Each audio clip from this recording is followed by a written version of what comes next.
Assalamualaikum warahmatullahi wabarakatuh. Selamat pagi, salam sejahtera bagi kita semua. Shalom, Om Swastiastu, Namo Buddhaya, salam kebajikan, Rahayu. Yang mulia Ketua Bapak Soehartoyo, yang mulia Bapak Saldi Isra, yang mulia Bapak Arif Hidayat, yang mulia Ibu Eni Nurbaningsih, yang mulia Bapak Daniel Yusmik Peko, dan yang mulia Bapak Guntur Hamzah, yang mulia Bapak Ridwan Mansur, dan Bapak Ibu sekalian, Bapak Menko PMK dan Menko Perekonomian, Ibu Menteri Keuangan.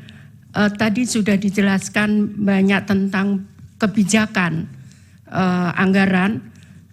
Kami langsung menjelaskan tentang program-program yang kami lakukan di Kementerian Sosial. Yang mulia para hakim, kami ingin menyampaikan bahwa tahun anggaran Mahkamah tahun anggaran 2023 anggaran Kementerian Sosial sebesar 87 triliun 275 miliar 374.140.000 rupiah. Anggaran tersebut dilaksanakan melalui program perlindungan sosial sebesar 86 triliun 100 miliar 271.705.000 atau 98,65%. Ini adalah bagian dari program yang tadi dijelaskan oleh bapak-bapak sebelumnya dan bapak ibu sebelumnya sebesar 496 triliun dari perlindungan sosial. Kemudian program dukungan manajemen sebesar 1 triliun 175 miliar 102.435.000 rupiah atau 1,35%. Dengan penjelasan bahwa anggaran belanja pegawai 438 miliar 438,17 miliar atau 0,50%. Belanja barang 3 triliun 353 triliun 3,84%. Belanja modal 167 miliar 167,22 miliar atau 0,19%.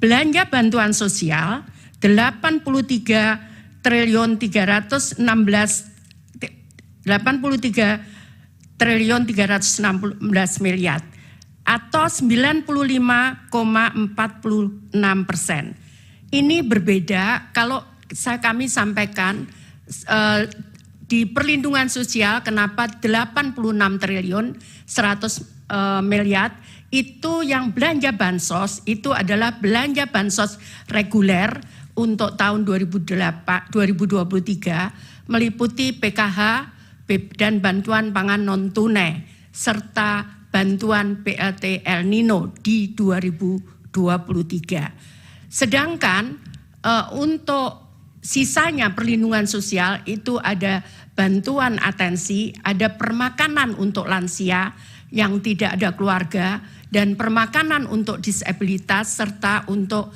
anak yatim. Dan kebetulan pada tahun 2023 itu ada untuk anak gagal ginjal akut. Kami akan menjelaskan setelahnya.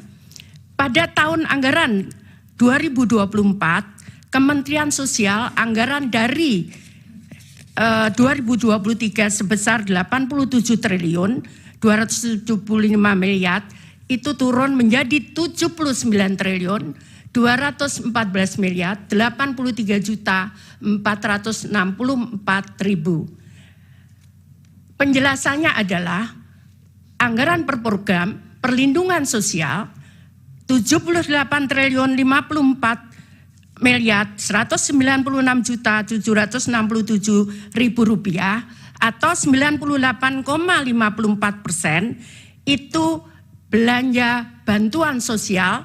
Di sebelahnya yang berwarna kuning 75 triliun 61 triliun 95,46%. itu di luar bantuan El Nino.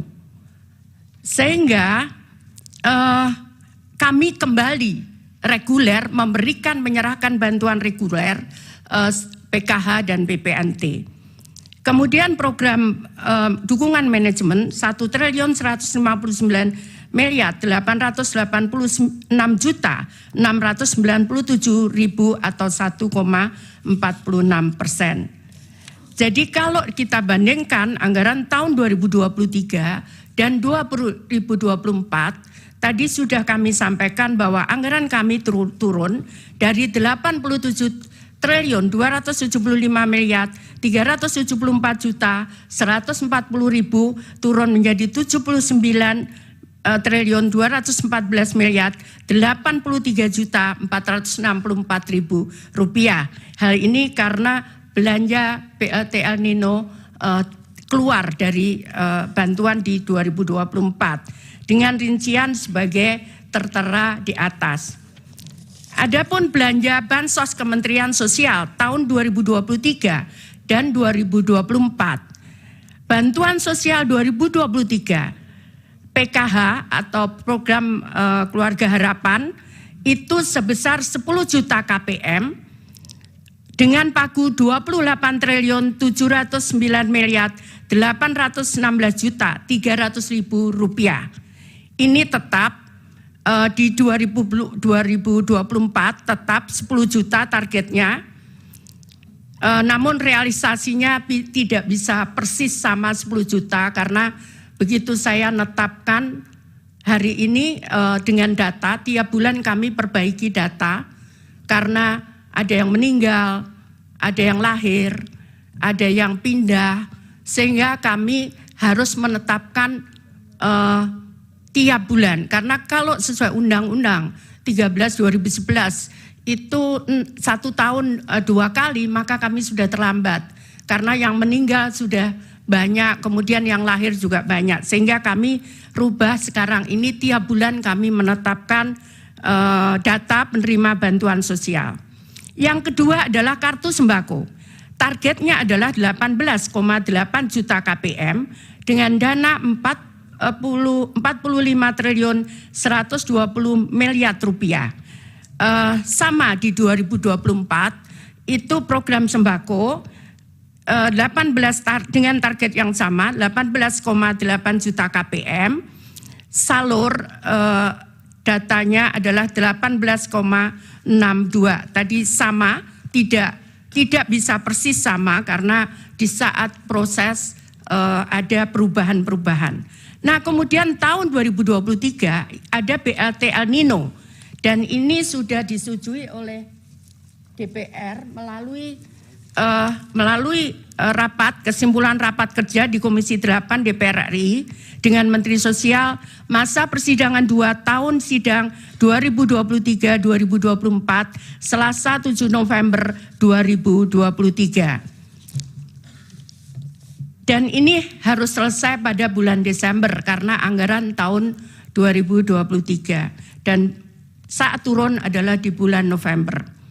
Kemudian bantuan sosial lainnya adalah bantuan untuk gagal ginjal akut untuk 326 orang dengan nilai total 17.520.000.000. Kemudian atipikal atau GGPA itu terdiri dari ini program permakanan untuk lansia 100.000 orang sebesar 552 miliar rupiah. Kemudian permakanan untuk disabilitas ini polanya adalah diserahkan kepada kelompok masyarakat, bisa RW tergantung wilayahnya. Kalau jumlah penduduknya sedikit bisa di kelurahan, dikelola oleh masyarakat, mereka yang memasakkan dan setiap hari mereka menyerahkan kepada penerima manfaat. Kemudian untuk rehabilitasi sosial, jadi atensi untuk anak yatim piatu sebesar 378.755 orang atau 454.506.000.000. Kemudian atensi untuk lansia, ini terutama untuk menolong lansia-lansia yang tiba-tiba sakit, tidak ada yang merawat, maka kami tangani dengan program ini. Kemudian atensi untuk anak, demikian pula untuk anak ada kadang harus menutup biaya sekolah, kadang juga menutup kebutuhan gizi dan sebagainya. Kemudian atensi untuk penyandang disabilitas, ini bantuan kursi roda dan sebagainya. Kemudian atensi untuk korban bencana.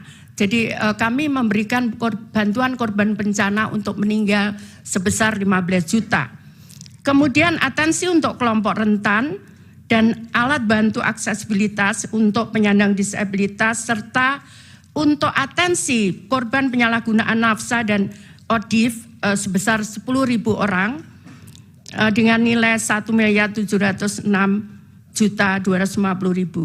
Kemudian pemberdayaan komunitas adat terpencil itu yang berada di terdepan perbatasan negara, kemudian terpencil di tengah hutan sebesar 2.847 KK atau setara dengan 50.860 juta rupiah.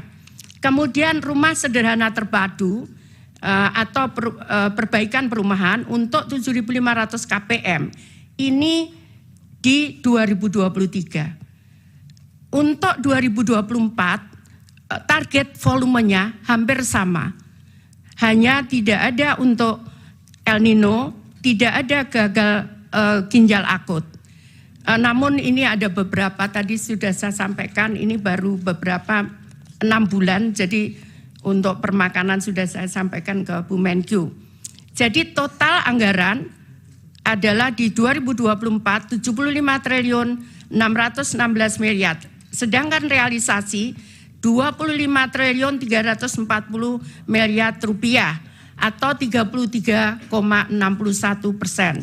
Jadi Bapak yang mulia, perlu kami sampaikan bahwa kami memberikan itu memang tidak boleh terlambat, karena kalau orang miskin itu dia bisa survive kadang 1 bulan, mereka tidak bisa memakan sampai 1 bulan, makanya kadang kartunya ada yang digadekan untuk menyambung sisa hidup mereka. Sehingga kami sangat disiplin, tidak boleh terlambat untuk menyalurkan. Kemudian kalau kami bisa jelaskan bansos sembako dan PKH. Ini adalah jadi untuk PKH murni, jadi yang murni nerima hanya 1 bantuan PKH, karena boleh diaturannya mereka boleh menerima 2. Ini terutama yang kondisinya berat, di situ ada disabilitas di dalam keluarga itu, ada kemudian atau mereka anak yatim, itu mereka bisa menerima 2 bantuan. Nah, untuk PKH murni itu ada 2.553.000 penerima manfaat atau KPM. Kemudian ada irisan yang tadi kami jelaskan, ada 2, dia menerima PKH dan mereka menerima sembako itu 7.426.249 KPM. Kemudian yang sembako murni mereka menerima 11 juta, jadi hanya menerima sembako saja. 11.373.751 KPM dengan targetnya 18 juta. Jadi karena kena irisan sehingga hanya 11 ditambah 7 juta ini. Totalnya adalah 21.353.000 keluarga penerima manfaat. Kemudian proses penyaluran bansos. Karena kami dasarkan pada Perpres nomor 63 tahun 2017 tentang penyaluran bantuan sosial secara non-tunai pasal 3, bahwa kami menyampaikan ke Kementerian Keuangan untuk proses permintaan pembayaran. Melalui rekening Kemenkyu kemudian menyalurkan kepada rekening penyalur, ini ada Bank Himbara dan ada PT Pos. Kenapa kita pilih PT Pos? Karena proses di bank itu membutuhkan waktu 3 bulan. Untuk mulai mereka buka rekening, kemudian sehingga mereka punya rekening dibutuhkan waktu 3 bulan. Sehingga untuk yang tadi kami sampaikan, kalau dia meninggal kemudian harus diganti istrinya atau anaknya, itu mereka tidak bisa kemudian off, kita berhenti. Kalau meninggal bukan tiba-tiba serta-merta dia menjadi kaya. Karena itu kemudian itu yang baru-baru pengganti itu kita salurkan lewat PT POS. Ini kesepakatan dengan Wakil Menteri BUMN karena bank tidak bisa menerbitkan di bawah 2 juta, di bawah 3 bulan. Kemudian langsung masuk ke rekening KPM. Jadi bukan kita serahkan, masuk ke rekening KPM. KPM bisa ngambil di bank, di ATM. KPM bisa ngambil di saat penyaluran, tapi tetap masuk di rekening KPM. Jadi ini bukan kita berikan uang cash langsung.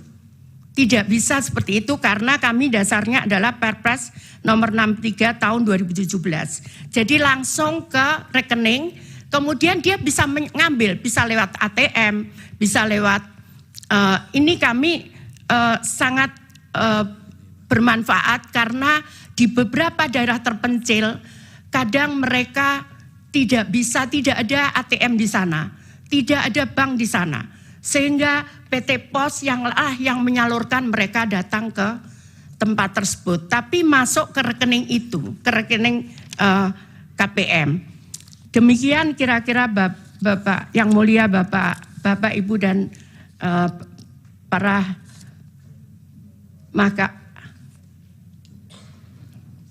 Mahkamah Konstitusi, saya mohon maaf